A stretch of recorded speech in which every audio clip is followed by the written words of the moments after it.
Hello and good morning, everybody. I'm Jake, and welcome to another Land Effects webinar. We have a special guest for you guys today. Scott Finn with the Pond Guy is with us. We're going to be talking about Intro to Water Gardens.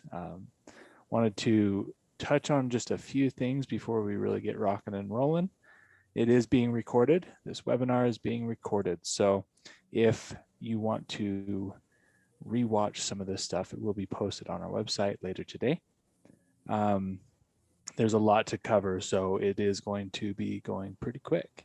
So that brings me to our question and answers. Your Q&A button that you see, go ahead and open that up and start getting any kind of questions that you got going on that you might want to ask started, so that we have time to kind of manage those, answer as we can, and get you those answers.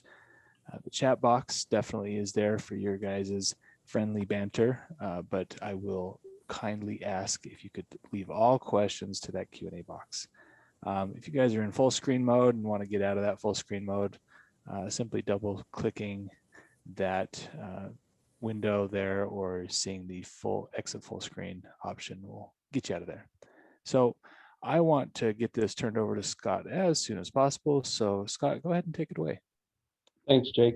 Thanks for having me here as part of this. This is always a pleasure to share knowledge, and that's part of my goal is to learn something every day I'm here. So hopefully I can impart some knowledge to you all today and hopefully facilitate some further discussion, which we'd always be happy to help answer any of those questions. So we're going to dive right in. We've got a lot of content to cover. So I want to waste as little time as possible and hopefully save some time at the end. Just a little bit about myself. I've been with the Pond Guy since 2017 after 13 years as an educator and 10 years as a carpenter. So I like a variety of things, and that's one of the things I do benefit from at the Pond Guy is we do have a lot of variety. Mostly what I focus on is new product training now, and technical writing for manuals and things like that. But I also facilitate a lot of internal trainings, and then I do a lot of virtual trainings now, the way we've kind of moved this year for a lot of our out-of-state pro installers for fountain and aeration systems. So got an email address there at the bottom there at contactus@thepondguy.com. That's where you can also gather information from our sales reps and our pond techs who are on the phone 6 days a week, and reply by email if you do have any other questions. And I also, if anybody had any specific questions for me, I also can provide my email as well. We're going to jump in and cover several different areas when it comes to basic water garden construction. Some of the, first being is basic location of water gardens, what makes an ideal location, different water feature types, depending on the, I guess, the depth of the design and what the customer is looking for. We want to discuss, obviously, the vital or the key components of water gardens and, what makes us for a successful water garden. But also we want to develop or delve into the actual product side, what things are going to need to be accounted for and planned far in advance when developing a water garden design. So liner sizing, pump sizing becomes very important. Like anything else, you don't want any of those things to become an afterthought. This is something that you want to lay out and design like any other project, and get things on paper and really come up with a good plan before executing. And then basic pond design and construction, we'll talk a little bit about that, some basic tips and tricks that we always provide for our customers and would like to share with you, as well as then just a little bit of a brief review and recap.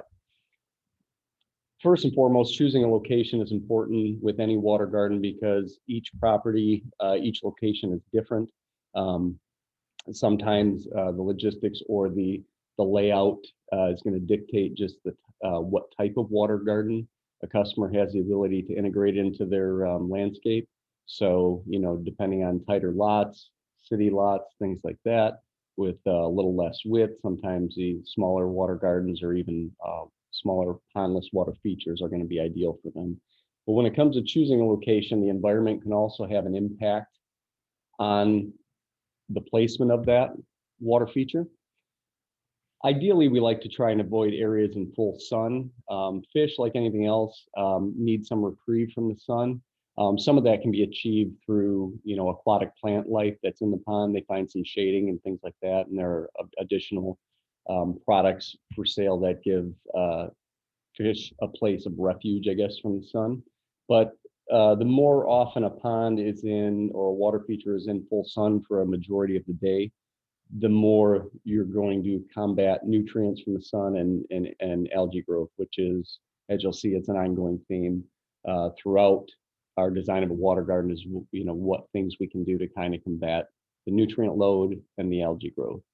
We also want to be mindful of surrounding areas, heavy tree and plant life that give off a lot of foliage, can not only cause some increased levels of maintenance for the mechanics of the pond, the pumps, the filters, and things like that, but any of that debris that settles to the bottom eventually, as it breaks down and decays, again becomes nutrients, and we know that nutrient loading is going to again fuel algae growth, which is one of our primary targets when maintaining a pond.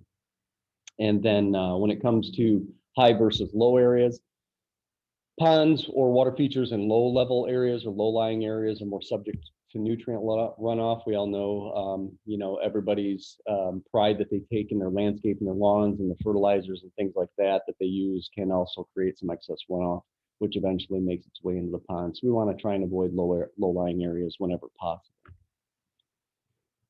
There are several different water feature types, and we're going to touch briefly on each before we delve into some of the real detail work.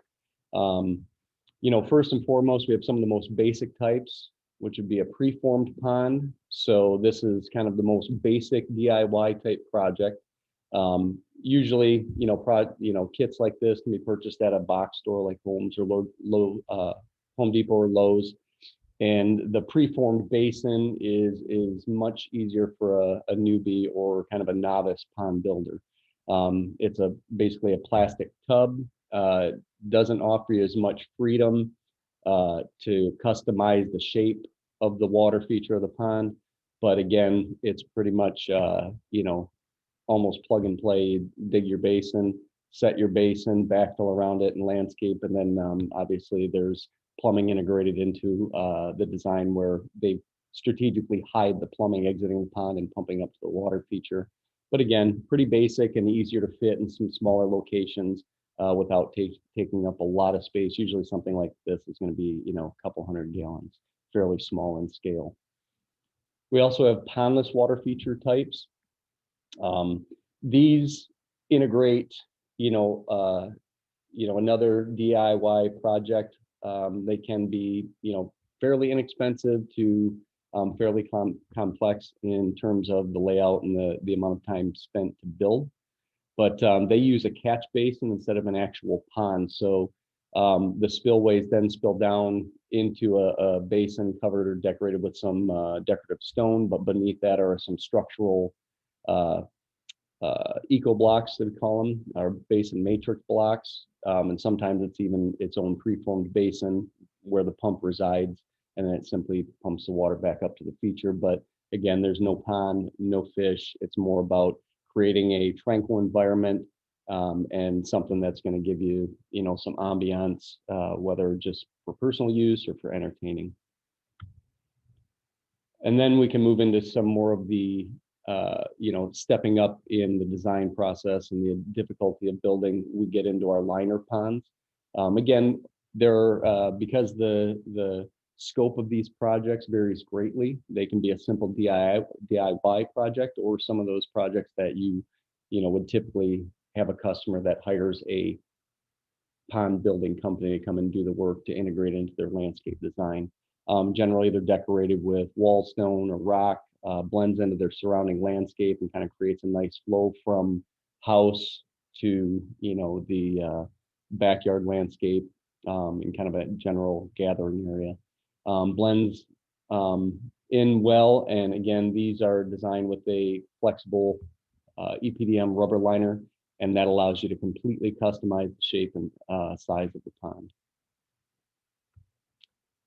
Some of the key components that go into these type of water gardens, especially when you're integrating a pond type water feature, are first and foremost is obviously filtration. We need to be able to move and filter the water on a continual basis in order to keep the water from becoming stagnant.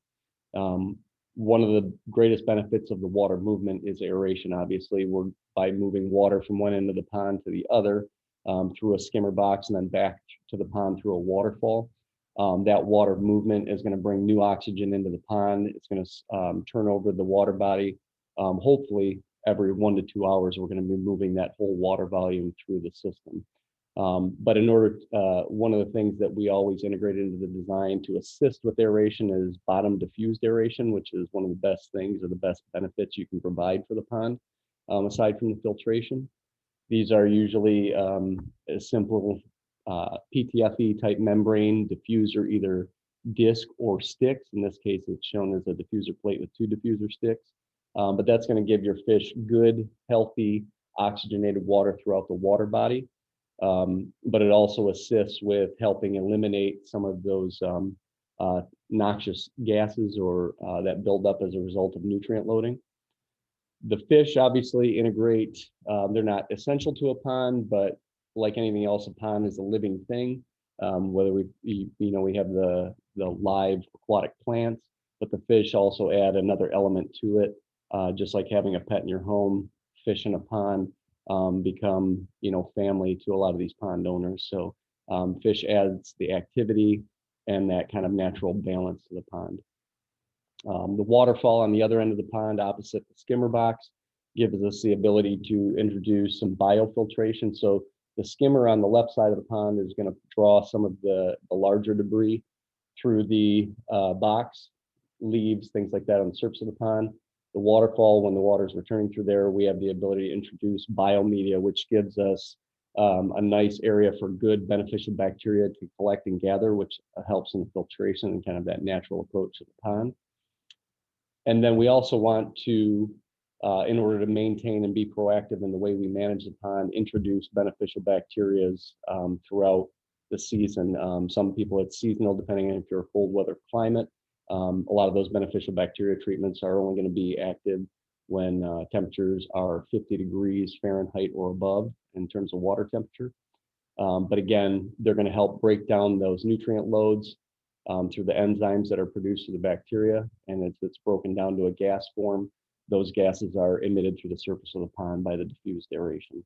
And then, of course, aquatic plants not only add some beauty and some natural elements to the pond, provide some shading for the fish, but they also are essential in helping provide some natural filtration to the water body as well. We want to delve a little bit further into filtration and what types of filtration exists for these water garden ponds. This particular shot is most are probably 75% of the way through a water garden or a koi pond we built at our location, our offices. To the left, there are 2 large-scale biofilters inside that vault, and that vault has a integrated bridge that closes and is closed primarily unless we have to do work on servicing any of the equipment. And we'll talk a little bit more about the basic design and what went into this pond a little bit later in the presentation.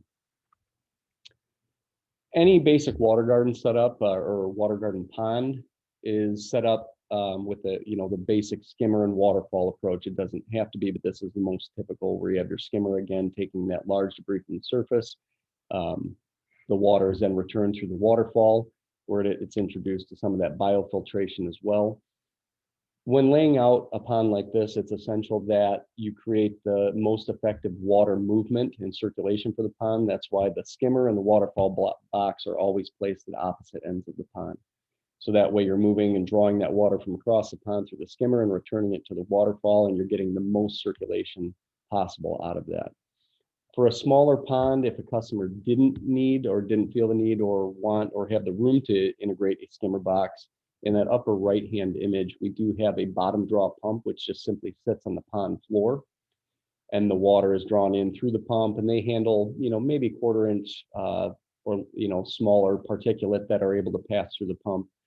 And then moved up to the waterfall and then back to the pond. So we try and move that pump as far away as possible on the pond floor from the waterfall to, again, get the most effective circulation. Whenever a customer is opting for a system like this without a skimmer to provide some mechanical filtration, we often recommend an external pressurized filter. That's shown in that both images. Like I said, the more filtration you can provide, the better. It's kind of difficult to over filter a pond. But in that bottom draw pump setup, the pump will then draw the water out of the pond, pump it through a pressurized filter. That filter has several layers of pad or filter media inside of it, and allows it to then pass through a UV light, helps break down some of that algae particulate, and then moves back to the waterfall and then back into the pond. So external filtration is also really important, especially if you don't have the ability to integrate a skimmer.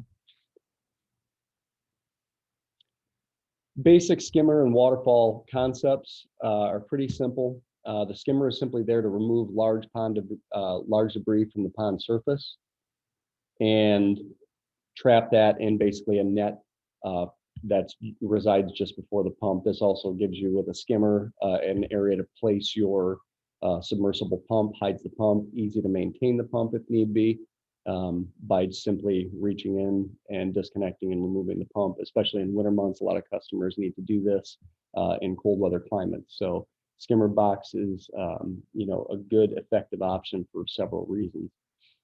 The waterfall box, again, we can have biofiltration in there, some of it being in the form of a nylon sponge type media, or also things such as bio balls or bio mesh. Again, allows some of that good bacteria to colonize, filtering the water as it passes through the waterfall. And obviously the most prominent benefit of any waterfall is just the sound of running water creates a nice tranquil environment. Oop, there we go. Filter media comes in several different forms. The standard reusable filter media pads can be purchased in some stock sizes, but a majority of the customers like to purchase their nylon filter media pads. They're shown on the left. They come in a couple of different density options, but the added benefit to those is they can buy them in larger rolls or larger mats and then cut them to a custom size based on the equipment that they have. But it is a pretty easy to cut polyester with some good, industrial grade scissors. When it comes to the Metallo filter pads, Metallo is simply a brand name, but they're made of a durable polypropylene mesh. A little more difficult to cut, not as many sizing options as you can in terms of getting some larger mesh mats that can then be cut down. They do have some, but these do have more density options for low, medium, high, and super high density options. Obviously, the more dense the material is, the more fine particulate it's going to pick up as the water passes through, and it's going to help give you greater clarity in the water body. Biological filtration, again, can occur in a couple of different places, but it's commonly added to waterfall boxes. The biomedia balls are probably the most common. They have a lot of good crevices, a lot of surface area. When you add enough biomedia or bio balls to that waterfall, the more surface area, the better. Gives the good bacteria an area to colonize, and again, that's where you get that added biofiltration. The bio ribbon looks very similar to a packing ribbon, but again, not as easy to clean. It is reusable. They don't have a certain lifespan, and that's why a lot of people opt for those bio balls, because they are easier to clean if you need to clean them annually or biannually or whatever the case might be. And again, of course, we have media blocks, which are similar to the material made up, that nylon material that we have the media mesh filter pads are made of, and they again come in different densities. But like I said before, most of those folks tend to opt for the bio balls. Just easier to maintain, easier to handle, but there are a few different options. Pressurized filters are integrated into, I'd say, probably about 90% of the ponds. The pressurized filter gives you that additional filtration to accommodate heavier fish loads depending on the pond. And these are sized appropriately. So if a customer has a 1,500 to 2,000 gallon pond, there's a pressurized filter that will accommodate up to, say, 2,000 gallons based on an ideal fish load. And then they move on up from there. These typically top out at about 4,500 gallons in terms of the amount of water that they're going to filter. You could run multiple filters if you had a larger pond, and that would allow you to then increase the filtration, the ability to accommodate the nutrient load that's in the pond. Most of these, not all, some of the smaller ones do not, but most of these that are going to be built for 1, 2, 3, 4,000 gallon ponds have an integrated UV light. And so as water passes into the filter through the center chamber, makes its way up through the layers of the media pads, it's filtered, and before it's finally moves to the UV, a lot of that debris has been removed, passes through the UV, and then back out to the waterfall or back to the pond if the customer is just using it for a recirculation path and not for a waterfall. One of the unique features, though, is that it has a back flush feature, so that intermittently, maybe depending on the nutrient loading in the pond and the fish load, could be cleaned back flushed every 3 to 5 days, or maybe once a week. But simply all that the customer needs to do is turn off the pump. They have a dial on top, turns it from filtration over to back flush. Once they turn the pump back on, that water is going to bypass and go right back out the back end of that filter through the back flush port. And there's a squeegee handle on top. So while it's pumping the water out the back flush, pulling up on the handle compresses the mats inside, squeegees out a lot of that finer debris, pushes that out. The best use for this is actually to hook up some kink-free tubing, maybe 15, 20 feet of it. And this wastewater is great fertilizer for landscape. So that fertilizer, rather than just send that water out to a drain or a ditch or whatever runoff area the property has, you can use that back flush water to fertilize plants in the surrounding landscape areas. That's one of the best ways to use that. And then again, they would simply just turn off the pump, turn the filter back over to filtration mode, and then turn the pump back on again and continue filtering the pond as needed. Some other chemical-free algae control devices come in the form of a separate standalone UV unit. So if a customer had a pressurized filter with a UV integrated, they could still add an additional UV that the water would have to pass through if they want to continue to try and attack the green water. That's pretty much what the ultra UVs or other UVs are going to manage for the pond owner, is that green water. It's going to help with that clarity.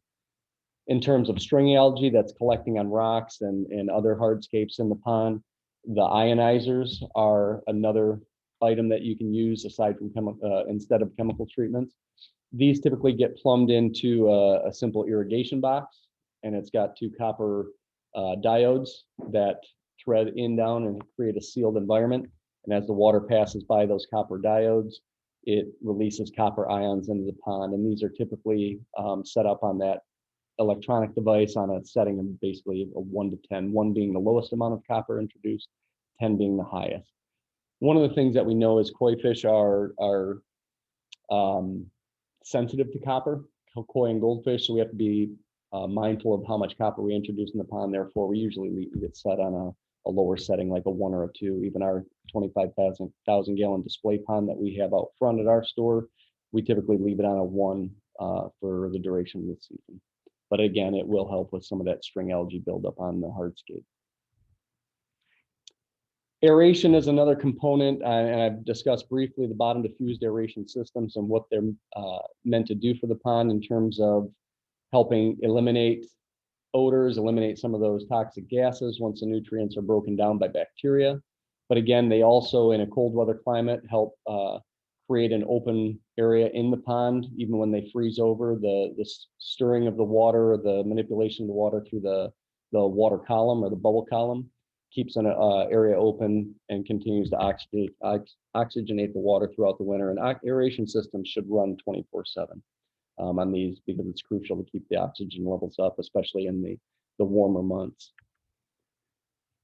Again, as I mentioned, placed on the pond floor, there's no electricity or anything like that in the water. The compressor is self-contained outside the pond. A little diaphragm pump pumps air through a rubber weighted air line to the diffuser stick, which creates your bubble column. Again, it's going to accelerate the results of the beneficial bacteria. It's very easy to install and inexpensive to operate. Basic maintenance every year or two would just involve changing diaphragms on the compressor pump. There are several different types of simple water garden kits, and they just give you a little variety in size depending on the size water gallon that they're being provided for. So the upper right, the Pond Air 2 and 4 is an example of a very, very small diaphragm pump. They can't exceed a 2-foot maximum depth or 24-inch depth. Otherwise, it's going to overwork the pump. So generally good for ponds 18 inches, 24 inches deep. And again, 2,000 gallon maximum. And those use a diffuser stone, which tend to be a little bit more difficult to maintain. The stones tend to, I think, plug a little easier due to debris and particulate over time, or from like calcium and iron deposits in the water. But the Pond Aerator 1 and 2, or the Koi Air 1 and 2, are a little bit larger diaphragm pumps. Again, in size, not very large, but they'll produce a stronger bubble column or water or air column, and they're also good for up to 3 and 4 feet deep. And so again, these can go for the smaller one with a single stick up to 6,000 gallons on the Pond Aerator 1 and 2. The version with the 2 would come with 2 separate sticks and 2 separate airlines. And then the Koi Air 1 and 2, again, a little larger water column produced because it's got 2 sticks on each plate. And so Koi Air 1 would come with 1 plate with 2 sticks on it. Koi Air 2 would come with 2 plates, 2 sticks, and allows you to spread those out. They come with 15 feet of airline or 30 feet of airline per run.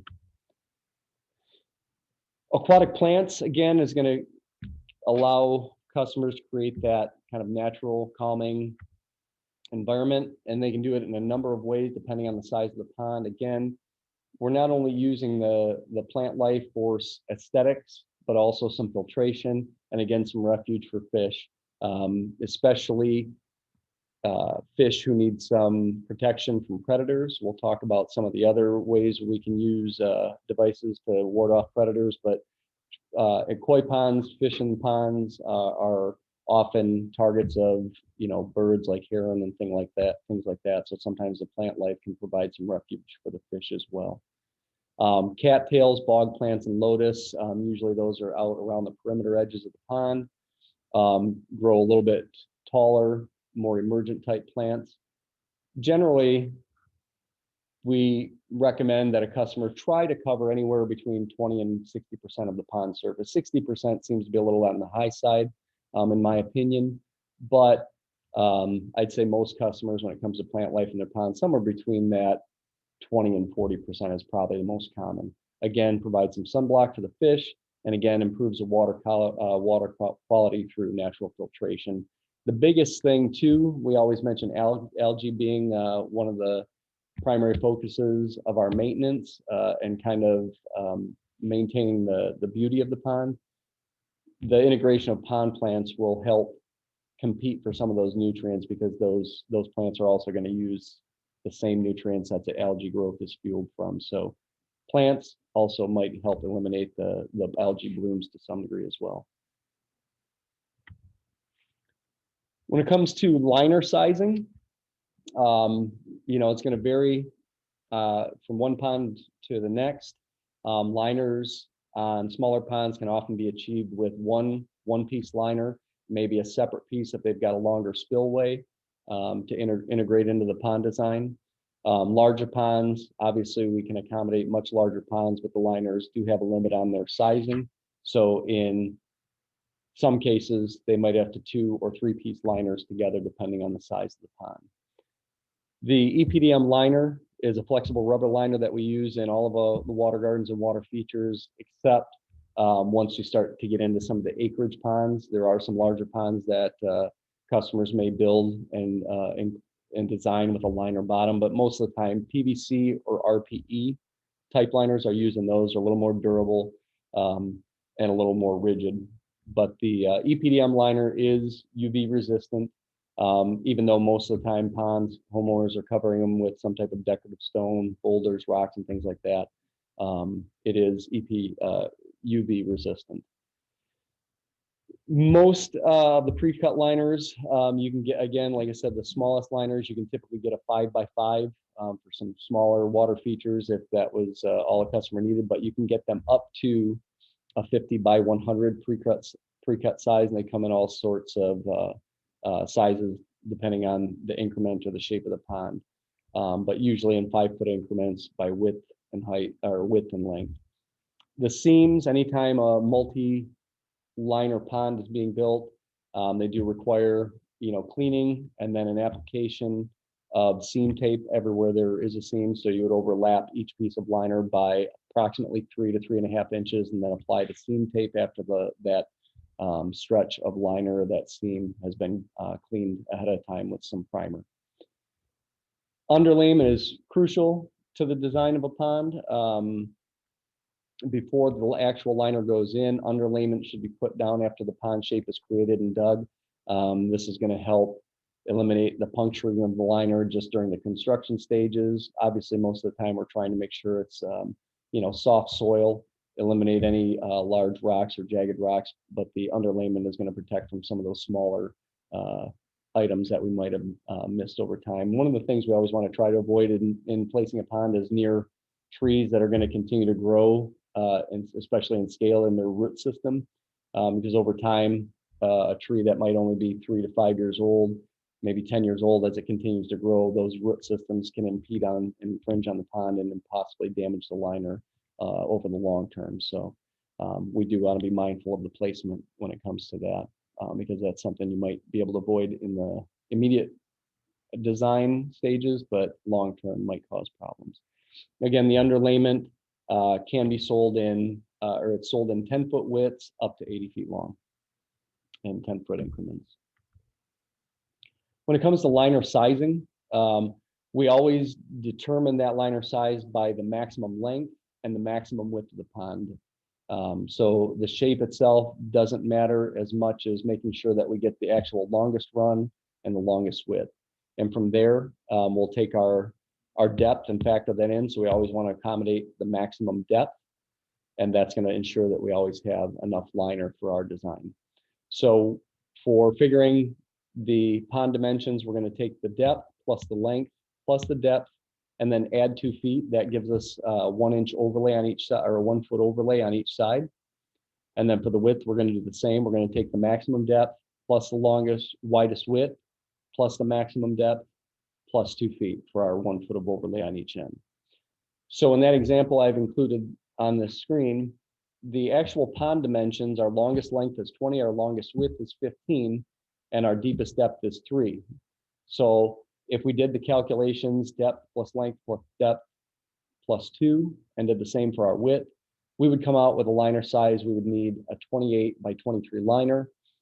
Those are always rounded up to the nearest 5-foot increments. So for this particular pond, we would need a liner that is 30 feet long by 25 feet wide in order to properly accommodate the pond. And obviously, because of the shape of the pond, we're going to have excess, which will get trimmed off at the final stages of the pond construction. Pondless features. We always want to, before we create a pondless feature, we want to calculate our water and motion for our stream bed. So once we have a stream bed design laid out, we're going to do a similar process to come up with our liner size, but first we've got to get our basin size as well. So we're going to take our water and motion. So we're going to take the length of our spillway, multiply it by the width of our spillway or our stream bed. We're going to multiply it by 0.25 for our depth because we're calculating in feet. So 1/4 of a foot or 3 inches is that average depth for a spillway. And then we're going to multiply it by 7.48, which is 7.48 gallons per 1 cubic foot. So once we take our length times width times 0.25 or a quarter foot for our depth and multiply it by 7.48, that gives us our water volume in motion. We're going to multiply that water in motion by 2.5 because we always want to make sure that when the pump isn't running, our basin is going to be large enough to accommodate the water that should have been in the spillway. And then once the waterfall is running, we want to make sure that we never dry run our pump and that we've got basically 2/3 or so of that water volume in the vault at all time. So for example, if we have a 200-gallon stream, we're going to multiply it by 2.5. It gives us a 500-gallon basin as our target. That's how big we want to make our basin. That way, if we have 200 gallons of water in the stream, we've got 300 gallons in the basin at all times.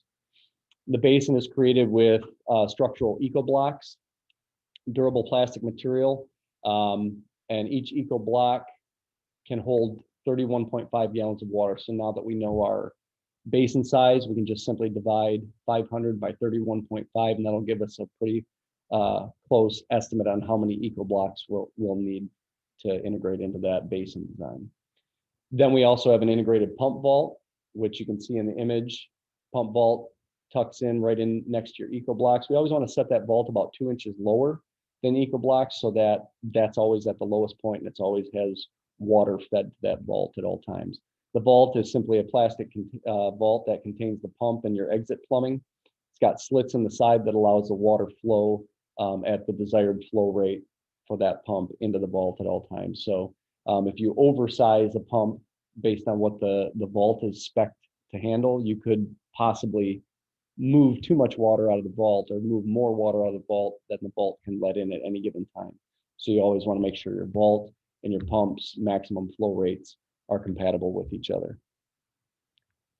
And then last, we can calculate our liner. In this one, obviously, we're going to have a two-piece liner because we're going to have a liner that we have to calculate to figure out the size of our basin where the eco blocks are going to give us our structure. And then we have a liner that's going to be underneath all of our decorative stone from the waterfall and the spillway down to the basin.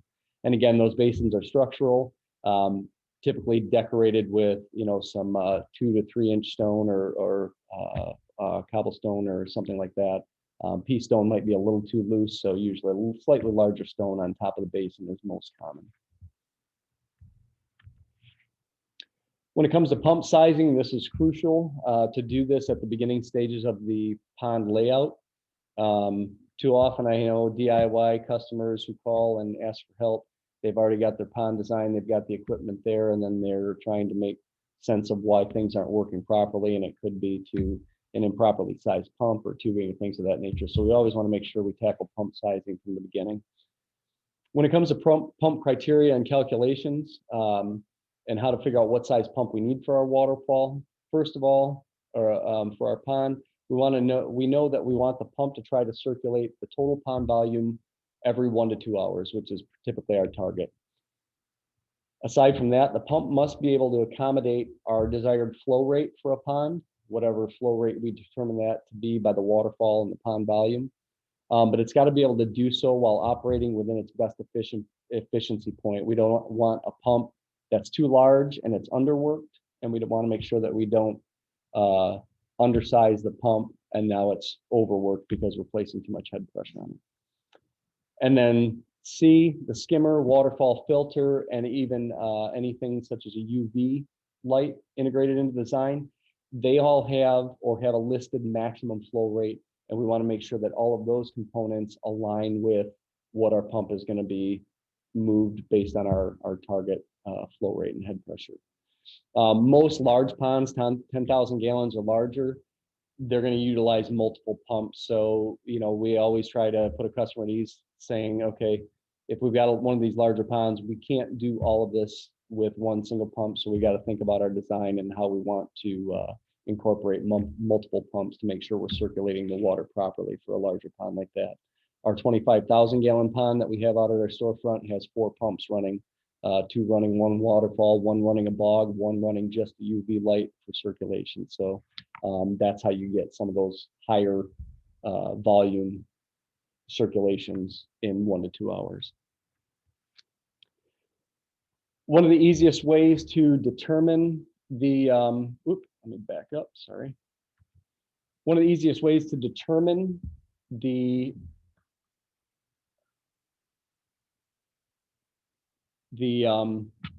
flow rate that we need for our particular pond is to measure our width of the waterfall where it spills into the pond. Not necessarily at the top or the width of our waterfall box, but the width of the waterfall where it makes its way back into the pond. Once we have a desired flow rate, if we're looking for a medium flow, typically we equate that to about 1,500 gallons per hour for a medium flow, and that's 1,500 gallons per hour per 1 foot of width. If we want a heavier flow, we would estimate about 200 gallons per hour per foot of width on the waterfall. So then we have to take that desired flow rate and then make sure we find a pump that will accommodate that flow once we know our total dynamic head pressure. We'll get to that in just a moment. So if I have a customer who has a pond with a 2 foot wide waterfall like we've shown here, and they want a medium flow, we simply take 1,500 gallons per hour times that 2 foot of width. Therefore, our target flow rate for that pond or that waterfall is 3,000 gallons per hour.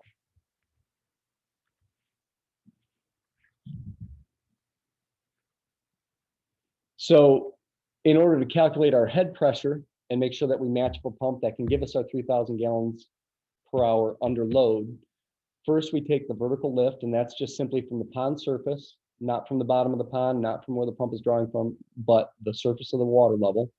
Measure up to our highest point that we're pumping to, which is the top of our waterfall. Okay.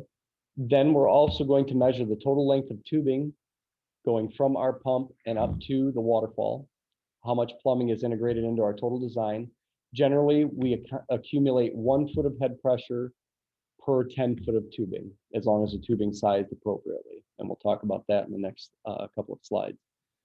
Then we're going to count up our fittings. If we have 90s, valves, T's, things like that, check valves, all of those add just a little bit of head pressure. So generally speaking, give or take a half a foot of head pressure per fitting is usually about right.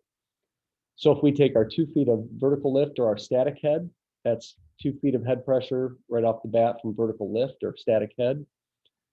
We have 3 feet of friction head created by the tubing. Remember, we're getting 1 foot of head pressure built per 10 feet of tubing.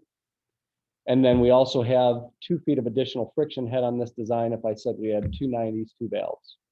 All right, so our total dynamic head pressure estimated based on the system is 7 feet. So what we need to do then at that point, we need to find a pump that's going to move 3,000 gallons per hour. Sorry, that says 30,000 gallons per hour. We have an extra commas in the right place, wrong number of zeros, I apologize. It's got to move 3,000 gallons per hour at 7 feet of head or when under that load. So in order to do that, we have to make sure that we look at the manufacturer's pump curve. Okay, the pump curve shows their maximum flow rate under 0 head pressure, as well as their maximum head pressure where flow rate diminishes completely. So one of the things we want to do is find our target flow rate within the middle third or the middle 1/3 of that manufacturer's curve. Generally, that's what we're calling our best efficiency point. If a pump doesn't have enough head pressure, it's going to be operating with very little workload. You're probably going to accumulate some excess vibration, might shorten the life of the pump over time. And then if it's under too much of a workload and we're operating at that far right side of the curve, you're going to get very little water output because as head pressure increases, pump output decreases. All right, so if we're overworking the pump, it's going to run higher amps, going to probably shorten the life of that motor much more quickly. So with this, in this case, this particular pump, the Rapid Flow 4000 is a submersible pump that will move approximately, if I look at where 7 feet of head pressure would align on the curve, at approximately 7 feet of head pressure, this pump will move approximately 3,500 gallons per hour. If that's a little faster than what the homeowner wants once we hook it up, one of the things I would always incorporate is a ball valve into my plumbing setup so that after the pump, maybe even near the pump or near the skimmer box or maybe even near the waterfall box, they have a control valve or I can add a little bit of head pressure by closing the valve off slightly. And now if I put a few extra feet of head pressure on it by closing the ball valve off, I can slow that pump down to that target 3,000 gallons per hour. So I always like to shoot for a little bit over because I can always slow it down a little bit and I'm still well within that middle third of that pump curve. Tubing is going to be important because tubing, based on the diameter of the tubing, has a maximum flow rate. Okay, so those maximum flow rates are listed there based on the different inside diameters of the tubing. Since we were looking for a pump that needed to move 3,000 gallons per hour at 7 feet of head, I know I'm going to use at least 1.5 inch ID tubing, possibly 2. 2 is going to give me a little more room to work with my pump. You know, if I had the size of pump and it's going to run 3,800 gallons per hour under load, it's going to give me a little more freedom. So anywhere on this pump, though, for what we were just talking about, 1.5 to 2 inch tubing would be totally acceptable. Flexible PVC is most common. Schedule 40 PVC, glue and primer type connections, just like you would with regular rigid Schedule 40. Can use the same type of couplings and things like that. But then we also have, for some of the smaller sizes, up to 1.5 inch flexible kink-free tubing. I will note that this kink-free tubing is the most common for some of those smaller water gardens, especially pumps where you, systems where you have a bottom draw pump pumping up to a waterfall, really simple concept, maybe a couple 100 gallons. But these can start to get brittle over time when exposed to UV light, you know, year in and year out. So over a couple of years, you might see the part that's exposed and not in the water start to get a little bit dry. So that's one of the things with the kink-free. Over time, they do suffer from exposure to UV a little bit. Some of the different submersible pumps, we have, you know, a bunch for different applications. The magnetic drive pumps or the mag drive pumps, several different manufacturers. These are typically used in smaller ponds. This one actually has a little fountain feature on it, so very shallow pond, you can see by the depth. This would push just a little aerating fountain feature in that pond, but these could also be used inside of some of those pondless water basin, bubbling boulders, things like that. But then you have your typical skimmer application type upright submersibles.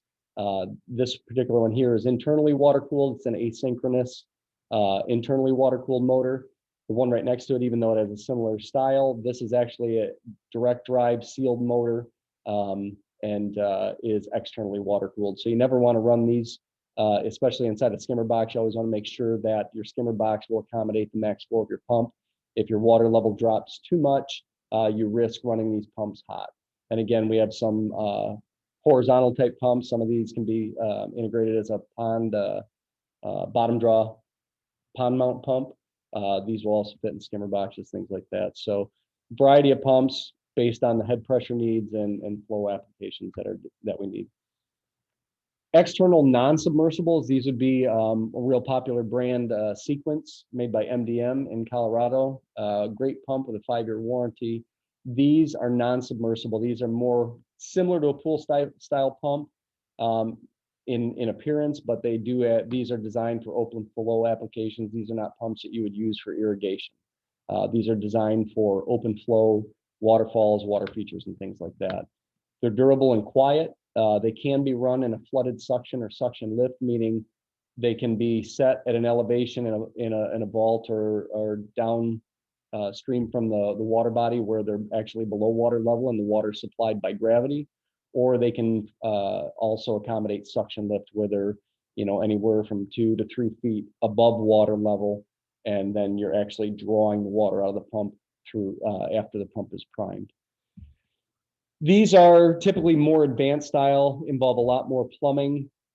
They need to be sized more accurately. And they're typically paired up with some of these larger biofilters shown below, the Aqua Ultraviolet Ultima 2 filters. These look very similar to a pool sand filter, but again, these are filled with biomedia and not sand. And the pump should always be installed within 3 feet of the filter location. When it comes to the pond design, easiest way for some DIY projects is to outline the shape of the pond using a garden hose and simply spray paint that pattern on the grass or on the lawn.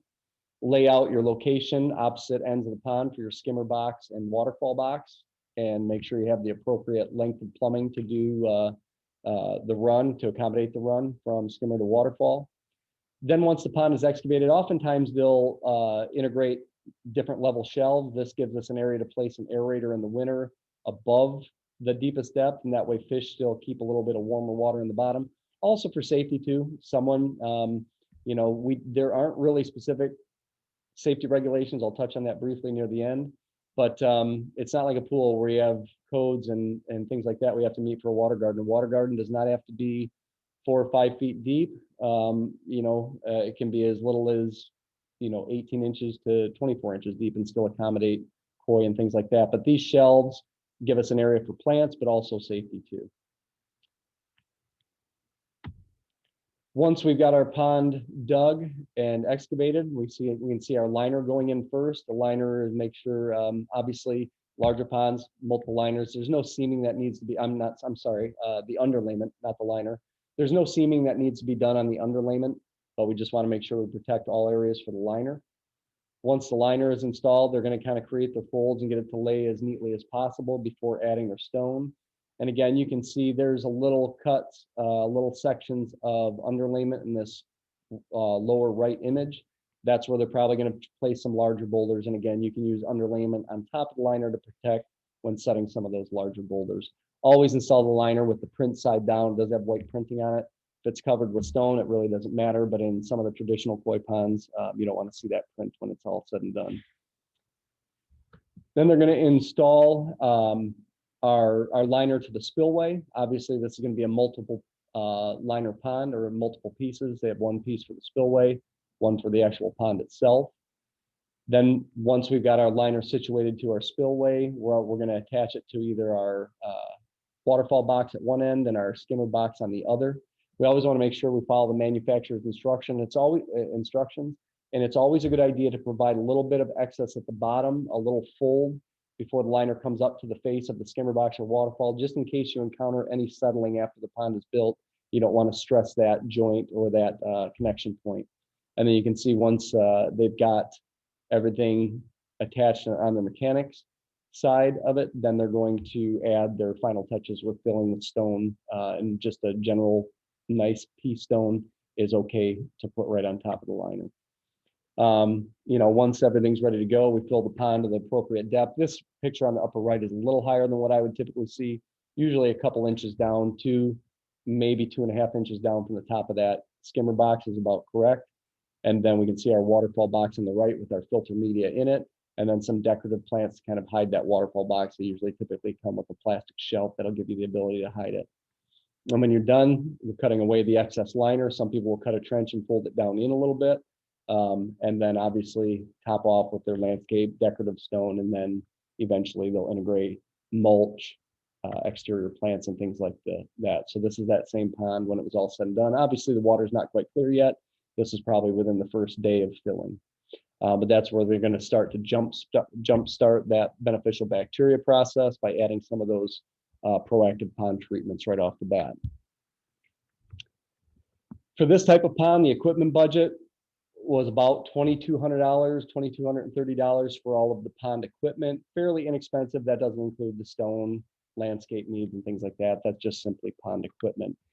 Once we dive into some of the more advanced systems, like a bottom draw, where we actually have a liner pond with a bottom drain, we're drawing water out of that with an external drive pump. Okay, we have it set up as a flooded suction. It's going to draw water through that bottom drain, through the biofilter and a UV, then send it back at a return. This one also has a skimmer, so we're drawing some of that debris off the top. Again, skimmers are going to be crucial to getting leaves and large debris off the top.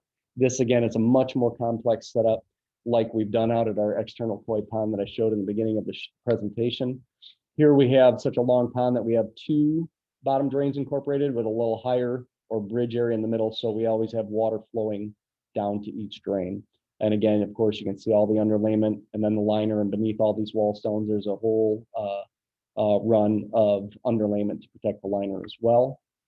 This was almost the finished stages, but you can see, these bottom drains have an integrated diffuser. So while they're drawing water, the center also has an air fitting that pushes air, and it's the top of that disc is a actual PTFE diffuser membrane. So we're getting aeration and bottom drain where it comes in right under that disc. Again, these ponds are a little more temperamental in trying to get the circulation right, because you're trying to create circulation, drawing out of the drains, returning from a different end, or from opposite ends, because you want to create kind of an eddy or circular motion shown in this diagram, that vortex starts to send those solids and fish waste and debris down through those bottom drains. So a little more elaborate, comes in one drain, goes through a filter, enters from an opposite end of the pond, and same from the other drain. 2 pumps, 2 filters, 2 drains. Again, much more elaborate and detailed, but this shows some of the inner workings. Here's those filters with some different type size or different size biomedia. And each filter has a flooded suction, so the pump is immediately supplied water because it's below the water level in this vault. So very little head pressure there, but it's pumped out of there through a UV shown in this shot. Each pump has its own check valve, so when water's shut off, we don't have a backflow of water. Keeps everything so that it's ready to go when we fire it back up. Water's instantly going to return through those return lines and not have to build that pressure back up again. Again, these UV lights are for that algae control. Again, this is a much more elaborate 7,200 gallon traditional koi pond with all our pumps, filters, and everything. None of our landscape material, not the drawbridge material or the pergolas that we use above to protect from heron. $14,000 in equipment. So a little more elaborate, more expensive project. Some of the most commonly asked water garden questions: do I have liability concerns? And generally, like I said, couple layers or those shelves help prevent that steep sidewall like you would have for a pool. There's not any protective barrier requirements, but it's best to educate family members, neighbors, and things like that of any type of water feature, especially if it's a pond and not a pondless feature. If someone's going to install a pool or something similar to that with a concrete steep sidewalls, they might want to consult with their local building codes. And here in Michigan, there aren't any for water gardens. If someone wants to have koi in their water garden, they want to, they do their research and they understand through some of the reading, ponds have to be 4 feet deep or deeper for fish. That's not true. We have some of our small 200-300 gallon ponds that are 18, 24 inches deep, and that allows us to, accommodate smaller fish. And as they get larger, we might move them into the larger pond, but no minimum depth, on a pond size. In terms of regulating fish, the more fish you have, the more you have to make sure you're on top of the filtration. So generally we say 1 inch of fish for every 20 gallons of water. So if I have 1,000 gallons of pond, I should have no more than 10 5-inch long fish or 50 inches of fish in my pond.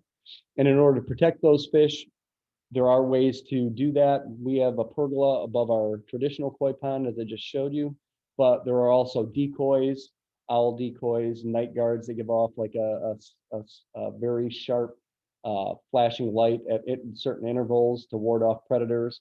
They also have koi fish castles, which are just submersible units that allow fish to move in and out. Aside from aquatic plants, they can also find refuge and things like that. So a number of different ways, a number of different products out there to try and deter predators. And then of course, proactive maintenance comes in the form of beneficial bacteria products. Muck defense in tablet form provides bacteria that releases enzymes at the pond floor. Clarity defense, nature's defense, seasonal defense are all things that introduce beneficial bacteria into the water column, stimulate that growth. And again, those bacteria will start to collect on some of those biomedia inside the pond or inside of the filters. Like with anything else, the most important step in any water garden is planning, figuring out what type of feature you can accommodate, your budget, location, where's the best location to put it and how the environment can impact it, what type of equipment do I want integrated into the design, and then do I have the appropriate power source needs for whatever equipment I'm going to integrate, and have I researched available products that allow me to proactively maintain my pond in the future. Again, like anything else, maximize time front loading in order to minimize errors and frustration from improper design. And I know we're cutting it close on time. Hopefully I didn't rush through too much, but it was a lot of content, but I'd be happy to answer any questions, or whether it's now or later, but I'll reach out to Jake and see if he wants to offer some insight. No, I think we got just a few minutes for questions. So if there's any last questions, please shoot those over now, guys. We did get a few. Michael Knight's kind of asking, what options are there for wildlife ponds where you don't want insects, tadpoles, or small wildlife to be drawn into a skimmer or chopped up in a pump? Ooh, that's something we don't encounter too often. I mean, the skimmer box, um, you know, typically is one of our features that helps to prevent that. You know, a bottom draw pump, it might allow some of those elements to drawn in if they're in close proximity. The biggest thing is, you know, the skimmer box.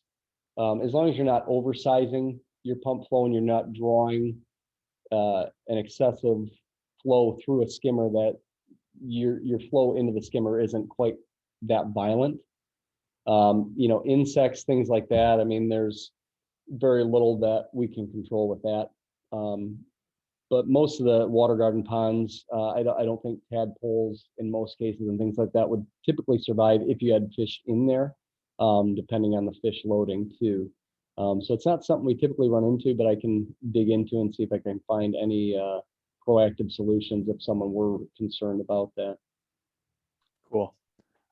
Linda had a great question about the biomedia, and she's asking if you're no longer recommending the golf ball sized basalt rock for the biomedia in the waterfalls. We typically always, you know, went to the plastic media, or at least as long as I've been here, we've always kind of reinforced the plastic media just because the ease of handling. It's not to say that they can't. You know, any surface area that gives bacteria a place to colonize, you know, is still acceptable. One of our that pond right there that's shown in that image, that one side of it, closest from where the camera's shooting, there's an actual bog. So it's a vault that's about 6 feet deep. That's right adjacent to the pond, has a liner connecting it with a stream or a spillway. That bog is about 6 feet deep, 8 feet long, 6 feet wide, and it's just filled with layers of different sized rocks. And those rocks are actually one of the best filters for that pond. So, you know, the bio balls inside of a waterfall box, I think they're convenient because of their size. But anything with kind of a coarse surface like that, you know, can still produce an area for bacteria to colonize.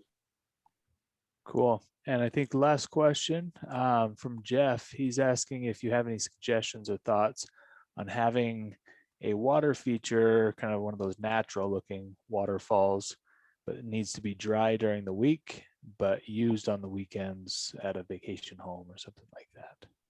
And he's just asking if that's okay to do, to not have it run. Yeah, it seems like it kind of goes into your slide where you showed the basin and sizing it up so it can just be turned on at any point. And, yeah. You know, I mean, we have ours, some of those bubbling rock features, some of the wall weir basin style features, and yeah, they won't run, you know, on the weekends for us because our storefront isn't open on the weekends or Saturday to a limited degree, but we're not open, you know, a couple days during the week. So there's nothing wrong. I mean, if you had some concerns about high calcium or iron content in the water that could possibly cause some increased maintenance on a submersible pump when it's sitting in a, you know, kind of a stagnant state, but you know, there isn't any problem, and I guess, you know, allows you to, you know, the sun to kind of dry up some of the you know, nutrients that are building up on the rocks, and may in some ways make them easier to clean if it's not running consistently. Cool. All right. Well, we're just a few minutes over, and I think that was okay. People really, really liked the content. So thank you guys for joining. Thank you, Scott, for your effort and willingness to present this. And if we do get any more questions that come in, please give us a shout out, or again, watch this recording and look at the contact information Scott has provided at the first of this webinar, and we can kind of go from there. So thanks, guys. Have a good weekend. Thanks, Jake. I appreciate you having me.